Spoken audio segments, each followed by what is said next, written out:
Hello students, welcome to your channel science class. Hello प्यारे बच्चों, आज हम करेंगे साइंस की वर्कशीट नंबर 21। ये आपकी 25 अगस्त की वर्कशीट है। Worksheet chapter the fundamental unit of life से है और टॉपिक है सेल ऑर्गेनल्स। ज्ञान जिज्ञासा दीदी से पूछता है, what is protoplasm and how does a cell perform various life processes. दीदी, ये प्रोटोप्लाज्म क्या होता है और एक सेल सारी लाइफ प्रोसेसेस जैसे कि रिप्रोडक्शन, एक्सक्रीशन, न्यूट्रिशन, ये कैसे परफॉर्म करता है। दीदी कहती हैं, ज्ञान as we know that every cell has at least 3 features और पार्ट इन इट। हर सेल के पास 3 फीचर्स होते हैं। वो क्या होते हैं? Plasma membrane, nucleus and cytoplasm. ये हर सेल में होते हैं। The fluid inside the cell that is covered by plasma membrane is called cytoplasm. Plasma membrane से जो फ्लूइड कवर्ड होता है न्यूक्लियस के और प्लाज्मा मेम्ब्रेन के बीच का जो ये पार्ट है, fluid like structure, jelly like भी कहते हैं इसे, ये साइटोप्लाज्म होता है। And apart from nucleus there are specialised very minute structures present in the cytoplasm. They are called cell organelles. Nucleus को छोड़कर साइटोप्लाज्म में जो छोटे छोटे माइन्यूट स्ट्रक्चर्स पाए जाते हैं एक सेल के अंदर, इन्हें हम कहते हैं cell organelles. The main cell organelles present in the eukaryotic cell are endoplasmic reticulum. ये कुछ मेन सेल ऑर्गेनल्स हैं जो यूकैरियोटिक सेल में पाए जाते हैं। Endoplasmic reticulum, Golgi apparatus, lysosomes, plastids, vacuole and mitochondria. Each cell organelles carries out some very crucial and specific function in the cells. हर cell organelle अपना एक वेरी क्रूशियल इम्पॉर्टेंट और एक स्पेसिफिक फंक्शन परफॉर्म करता है sales में। क्या function? जैसे कि production and storage of proteins, lipids and energy, waste disposal. अलग अलग फंक्शन हर सेल ऑर्गेनल परफॉर्म करता है।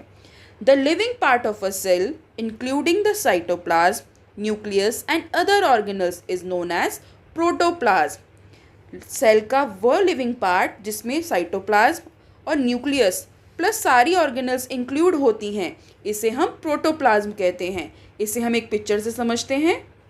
ये पिक्चर आप देख रहे हैं बच्चों, इसमें प्रोटोप्लाज्म और साइटोप्लाज्म का बेसिक डिफरेंस बताया है। साइटोप्लाज्म ही सारा पिंक वाला पार्ट जो आप देख रहे हैं, जो प्लाज्मा मेम्ब्रेन के अंदर इंक्लूड है। और जब साइटोप्लाज्म के साथ न्यूक्लियस और सेल ऑर्गेनल्स भी इंक्लूड हो जाएं, सो वो कहलाता है प्रोटोप्लाज्म। ये लिविंग पार्ट होता है सेल का, क्योंकि इसमें न्यूक्लियस और सेल ऑर्गेनल्स भी काउंट होती हैं साइटोप्लाज्म के साथ। ठीक है, तो आप समझे अब कि प्रोटोप्लाज्म और साइटोप्लाज्म में क्या डिफरेंस है। ज्ञान अगेन क्वेश्चन करता है, व्हाट आर मेटाबॉलिक प्रोसेसेस। ये मेटाबॉलिक प्रोसेसेस क्या होती हैं? दीदी कहती हैं, ज्ञान to perform various life processes by living being. Living being के द्वारा कई लाइफ प्रोसेस परफॉर्म होती हैं। Different types of chemical reactions are taking place inside the cell, और जिसके लिए अलग अलग टाइप की केमिकल रिएक्शन भी होती रहती हैं सेल के अंदर। इन केमिकल रिएक्शंस में क्या होता है, या तो कुछ सब्सटेंस बनेगा, आइदर सब सब्सटेंस इज फॉर्म्ड जैसे कि प्रोटीन का बनना, और सब्सटेंस इज ब्रोकन डाउन, और कुछ सब्सटेंस टूटते हैं to form another compound, like breaking down of glucose to produce energy. Glucose का मोलिक्यूल टूटता है जो हम खाना खाते हैं, और उससे हमें एनर्जी मिलती है जिस पे ऑक्सीजन एक्ट करती है। तो कुछ रिएक्शंस में नए सब्सटेंस फॉर्म होते हैं और कुछ सब्सटेंस टूटते रहते हैं। ये सभी chemical reactions, all these chemical reactions occurring inside the cell, जो सेल के अंदर हो रही हैं, they are known as metabolic processes and these are constantly taking place in the body. ये लगातार बॉडी में होती रहती हैं। Metabolism is a general term, और इनको हम एक टर्म देते हैं मेटाबॉलिज्म, जिसमें बनना और टूटना इंक्लूडेड है। That is used to describe all chemical reaction involve in maintaining the living status of the cells and the organism. Metabolism में सारी केमिकल रिएक्शंस आ जाती हैं जो कि एक living state of the cell को बनाने के लिए ज़रूरी हैं, मेंटेन करने के लिए ज़रूरी हैं, और एक ऑर्गेनिज्म की जो लाइफ प्रोसेसेस के लिए ज़रूरी हैं। इन्हें हम एक जनरल टर्म मेटाबॉलिज्म कहते हैं। आप नीचे डायग्राम देख रहे हैं दोनों, animal cell and plant cell. ये आपने लास्ट 8th क्लास में भी किया था।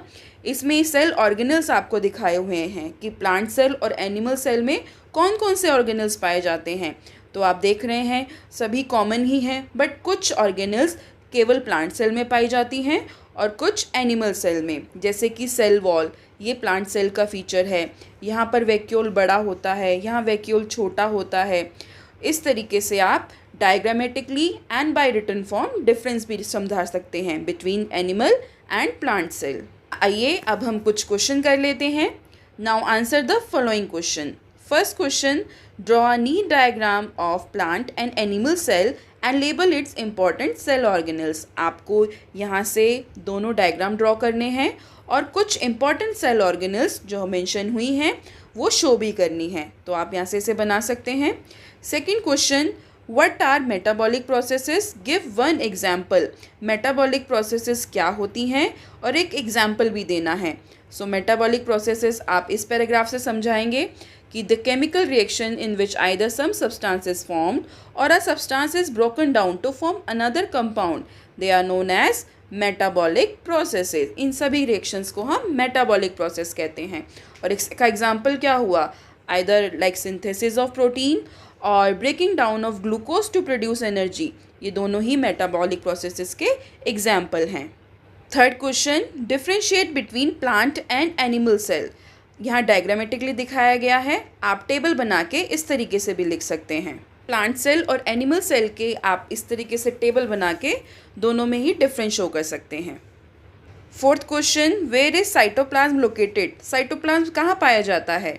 इसका आंसर आप यहाँ से लिखेंगे, the fluid inside the cell that is covered by plasma membrane is called cytoplasm. Plasma membrane के अंदर वाला फ्लूइड पार्ट, इसे हम साइटोप्लाज्म कहते हैं। तो ये थी बच्चों हमारी वर्कशीट नंबर 21। मिलते हैं जल्दी एक नई वर्कशीट के साथ, तब तक stay safe, stay healthy. Thank you dear students.